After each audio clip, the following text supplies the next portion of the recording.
हर हर महादेव। किसी ने पूछा सृष्टि खंड के बारे में बताइए महाराज जी, तो हम आपको सभी को जानकारी दे रहे हैं, चैनल के माध्यम से भी जानकारी दे रहे हैं।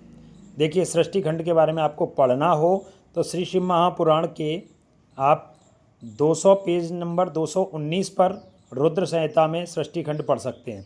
इसमें छठवां अध्याय है। इसमें आप छठवें अध्याय में जाएंगे तो महाप्रलय काल में केवल सदब्रह्मा की सत्ता का प्रतिपादन, उस निर्गुण निराकार ब्रह्म से ईश्वर मूर्ति सदाशिव का प्राकट्य, सदाशिव द्वारा स्वरूप भूत शक्ति अंबिका का प्रकटीकरण, उन दोनों के द्वारा उत्तम क्षेत्र काशी का आनंद वन का प्रादुर्भाव, शिव के वामंग से परम पुरुष विष्णु का आविर्भाव तथा उनके सकाश प्राकृत तत्वों की क्रम से उत्पत्ति का वर्णन। महाप्रलय काले च नष्टे स्थावर जंगमे आसीत् तमोमयम सर्व मनर्क ग्रह तारकम। जिस समय यह प्रलय काल हुआ उस समय समस्त चराचर जगत नष्ट हो गया। सर्वत्र केवल अंधकार ही अंधकार था। न सूर्य ही दिखाई देते थे और न कोई अन्यान्य ग्रहों का तथा नक्षत्रों का भी कोई पता नहीं था। उस समय कुछ भी नहीं बचा था। तब वहाँ से प्रारंभ है। शिव निराकार रूप में, उसके बाद में शक्ति उत्पन्न, शिव शक्ति से के वामंग से विष्णु भगवान प्रकट, विष्णु भगवान प्रकट होने के बाद में फिर आगे चलते हैं। देखिए, और इसमें आप पढ़ सकते हैं पूरा, है ना, पढ़ सकते हैं। और आगे का 7वां अध्याय जो आता है उसको भी जाना है, पेज नंबर 224 शिव महापुराण में पेज नंबर 224 पर आप जा सकते हैं। उसमें देखिए, भगवान विष्णु की नाभि से कमल का प्रादुर्भाव, शिव इच्छा से ब्रह्मा जी का उसमें प्रकट होना, स्वयं शिव की इच्छा से ही प्रकट हुए ब्रह्मा जी, किसके? विष्णु भगवान के नाभि कमल से।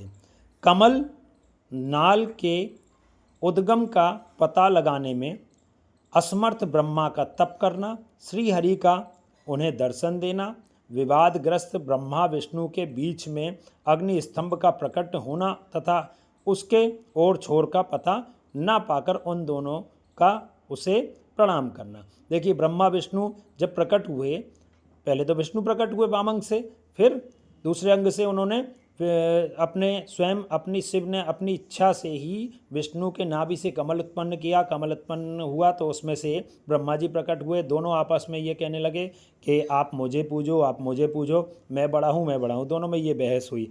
फिर उसके बाद में जब दोनों में ये वार्तालाप हुई तो मैं इसे बड़ा छोटे रूप में आपको सुना रहा हूँ, है ना, लेकिन इसमें आपको पूरा वर्णन देखने को मिल जाएगा। सुप्ते नारायणे देवे नाभो पंकज मुत्तमम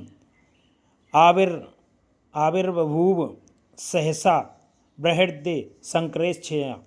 शंकर भगवान की, शिव जी की इच्छा से ही सब कुछ प्रकट हुआ। अब उसके बाद में ब्रह्मा जी को श्राप भी दिया और ब्रह्मा जी ने थोड़ा गलती की थी इसलिए श्राप दिया। ब्रह्मा जी की पूजा के लिए भी उन्हें मना कर दिया गया। अब उसके बाद में ब्रह्मा जी को कार्य भी दिया गया कि तुम संसार की उत्पत्ति तो करोगे, संसार में सब कुछ तुम बनाओगे, लेकिन बनाने के बाद में तुम्हें पूजा नहीं जाएगा। और विष्णु भगवान से कहा गया संसार में सब कुछ बनाएंगे ये, लेकिन पालन पोषण तुम्हें करना है। हर बार जब भी कोई स्थिति बिगड़ेगी तो तुम्हें संभालना है, सब कुछ देखना है। एक अपना कार्य की व्यवस्था पूरी तरह से दी गई। फिर ब्रह्मा ने प्रकृति की उत्पत्ति की, पंचतत्व की उत्पन्न किए। ब्रह्मा ने अपने द्वारा ही सभी को उत्पन्न किया। ब्रह्मा और विष्णु को भगवान शिव के शब्दमय शरीर का दर्शन फिर हुआ। जब उन्होंने प्रार्थना की तब शब्दमय शरीर का उन्होंने दर्शन दिया। उस समय कैसे? शब्दमय शरीर का। तदा समभवत्रत नादो वे शब्द लक्षण ओमोमिति